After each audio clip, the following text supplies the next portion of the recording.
Monday நேற்று கொஞ்சமாக mutton எடுத்து ஃப்ரிட்ஜில் வச்சுருந்தேன். இன்றைக்கி அதை பிரியாணியாக ரெடி பண்ணியாச்சு. புதுசாக எந்த மெத்தடும் ட்ரை பண்ணல. எப்பவும் பிரியாணி எப்படி வைப்பனோ அதே டைப்பில் தான் இன்றைக்கும் வச்சுருந்தேன். சிக்கன் பிரியாணியாக இருந்தால் பிரியாணி மசாலா கூட கொஞ்சமாக சிக்கன் மசாலா ஆட் பண்ணிக்குவேன். மட்டன் பிரியாணியாக இருந்தால் மட்டன் மசாலா. மல்லி இலையும் புதினா இலையும் கொஞ்சம் அதிகமாக போட்டாலே போதும். பிரியாணி டேஸ்ட்டாகவும் இருக்கும், வாசனையாகவும் இருக்கும். ஒரு சில பேர் என்கிட்ட கேட்டாங்க பிரியாணி எப்படி குழையாமல் செய்கிறதுன்ட்டு. தண்ணியோடைய அளவு கரெக்டாக வச்சாலே போதும். பிரியாணி குழையாமல் உதிரி உதிரியாக வந்துடும். இந்த மாதிரி பாத்திரத்தில் செய்கிறதா இருந்தால் 1 கிளாஸ் அரிசிக்கு 2 கிளாஸ் தண்ணி ஊற்றுங்க.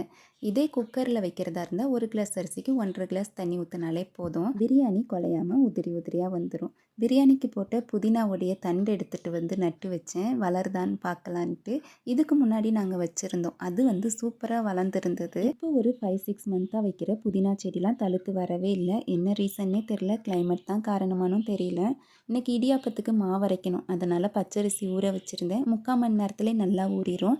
இதை நான் ஃபேன் காற்றுல தான் காய வச்சுருக்கேன். இது காஞ்சதுக்கப்புறமா அரைக்க கொடுக்கணும். புட்டு மாவுக்கும் நான் இதை தான் யூஸ் பண்ணுவேன்.